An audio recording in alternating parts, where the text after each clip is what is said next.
video ini apa ya? Ini lebih ke ungkapan hati, siapa tahu berguna bagi orang lain di luar sana. Jadi, sejak akhir bulan kemarin terjadi peristiwa yang cukup membuat saya shock. Mungkin di video short sebelumnya saya sudah mengungkapkan bahwa kami kesulitan ekonomi, kemudian berusaha mengajukan pinjaman ke bank-bank, ternyata gagal.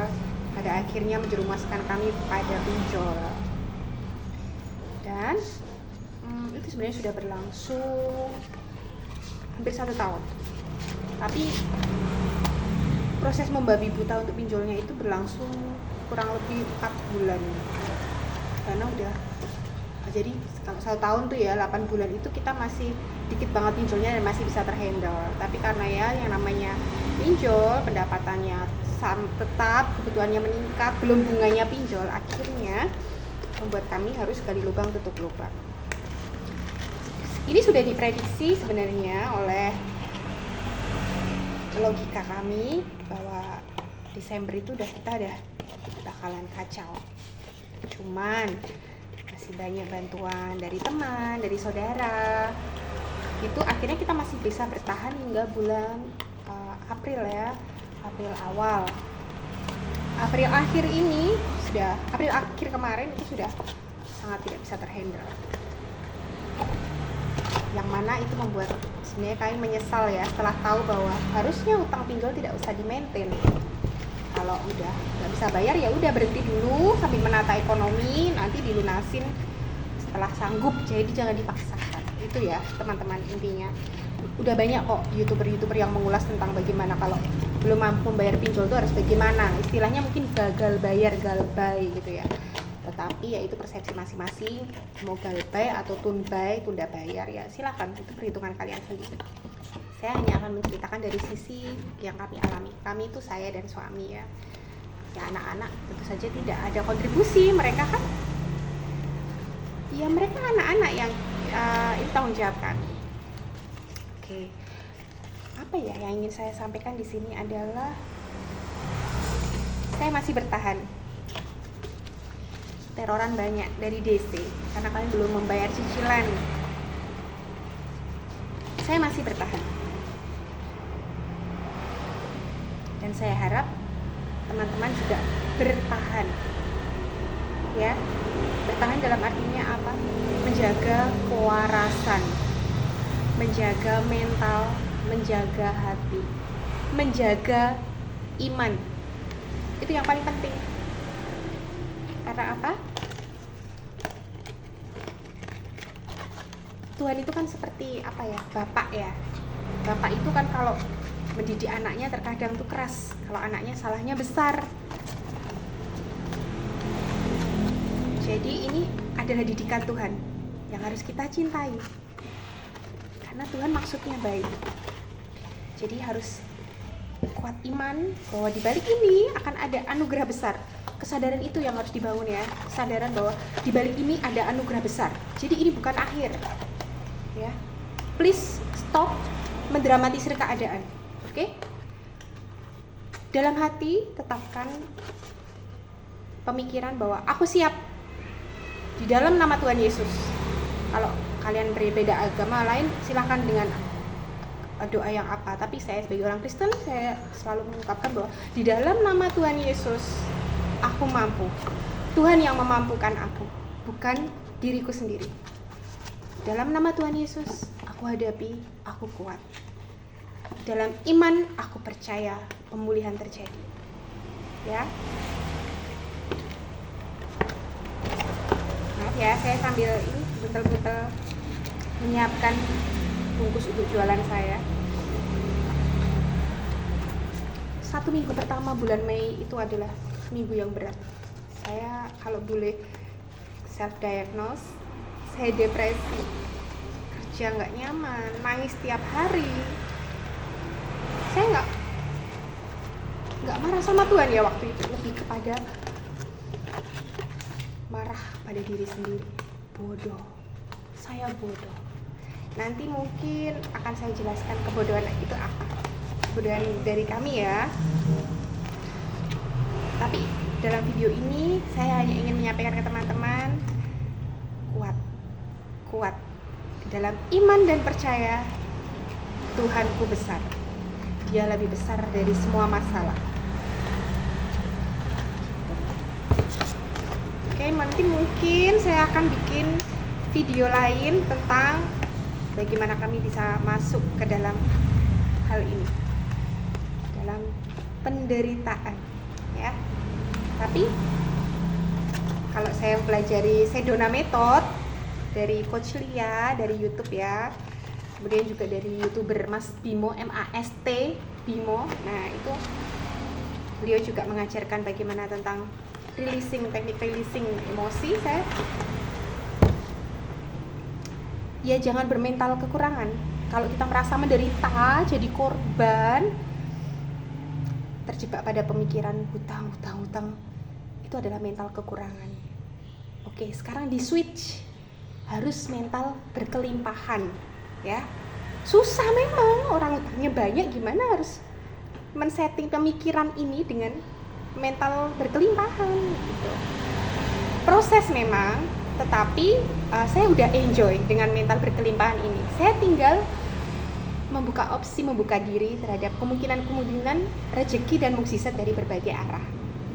Kalau dulu saya terlalu mengandalkan kemampuan diri, kekuatan diri, terlalu pede, sombong ya, sombong, merasa diri mampu.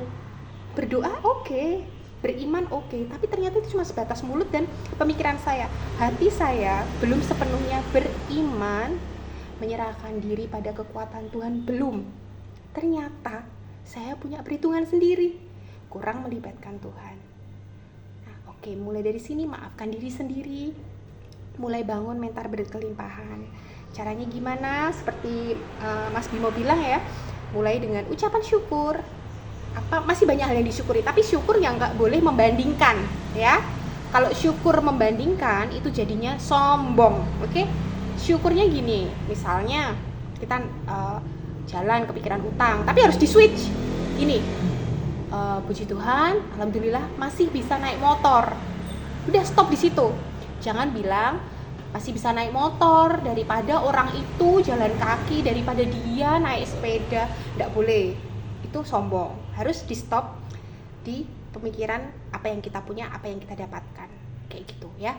Meskipun nggak punya motor misalnya, ya oke lah, karena keadaan motor terjual harus jalan kaki. Puji Tuhan, alhamdulillah punya kesehatan, masih bisa jalan kaki. Oke, jangan membandingkan diri kita dengan orang lain. Gitu, perbanyak rasa syukur. Rasa syukur tuh harus otentik ya menurut saya. Jadi jangan sifatnya transaksional. Aku mau bersyukur supaya aku dapat berkat. Jangan seperti itu. Kalau saran saya lebih kepada coba pikirkan sungguh-sungguh rasa syukur itu yang kita rasakan apa. Jadi cara menjelaskannya gimana ya? Kalau saya lebih ke ini, kalau terlalu sumpek saya biasanya tarik nafas panjang. Kemudian saya lihat, kalau saya di jalan saya lihat langit nih, terus saya udaranya cerah ya, bumi masih berputar kok walaupun saya punya masalah. Lihat orang-orang berkegiatan, lihat orang-orang berinteraksi, kadang lihat ada anak sama ibunya gitu, saya tiba-tiba ucap syukur gitu loh, kayak indah banget pemandangannya gitu. Ternyata dunia masih berputar gitu loh. Dan puji Tuhan, syukuri ya, syukur yang otentik dari dalam diri. Jangan lihat masalah, lihat berkat Tuhan yang telah memelihara kita ya. Tuhan sudah pelihara kita. Burung pipit yang kecil dikasih makan, bunga bakung di taman diberi pakaian, diberi keindahan. Apalagi kita, anak-anaknya ya. Tuhan mencukupkan kok, Tuhan mencukupkan. Imani aja. Apa yang terjadi di diri kita itu kompleks, saya tahu. Mungkin banyak latar belakang ya. Sesuatu itu tuh kan nggak bisa disimpulkan dengan simpel ya. Kayak misalnya, oh dia berhutang soalnya dia tuh hedon, soalnya dia pengen show off gitu. Tapi kan ayo mulai budaya jangan julid, jangan ngejudge gitu loh. Kita nggak tahu pergumulan dia mulai dari kecil sampai besar tuh kenapa kok ada keinginan untuk show off, ada keinginan untuk pembuktian itu kita nggak pernah tahu gitu loh, apa latar belakang dirinya, kepahitan apa, pergumulan apa, kita nggak pernah tahu ya. Kalau kita nggak tahu sesuatu yang kita nggak tahu, mending nggak usah mikir panjang, mending nggak usah komen gitu. Bukan yang jadi kalau istilahnya sekarang tuh kan ya, kalau bukan donatur dilarang komen, ya nggak gitu. Lebih ke gini, kalau nggak ngerti apa-apa nggak usah komen ya. Kalau tujuanmu komen untuk memberikan semangat, mungkin lebih memberikan apa ya, edukasi barangkali, kalau kalian berkompeten di bidang itu tidak apa-apa. Tapi kalau isinya ngejudge itu yang sering kita ini ya. Nah, orang ngejudge itu juga menurutku tuh ada histori di balik itu.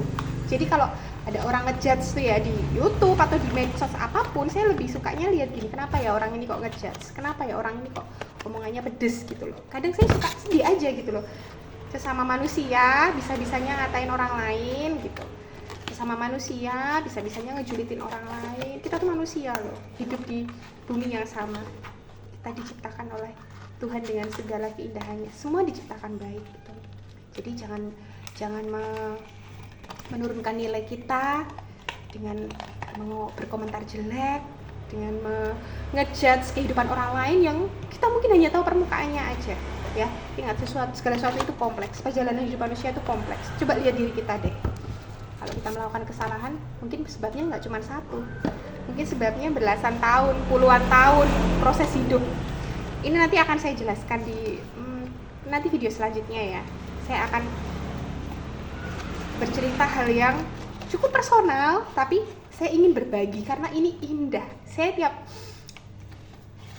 tiap memikirkannya terasa indah, dan saya ingin teman-teman tahu bagaimana saya merilis emosi ini, dan saya belajar dari itu.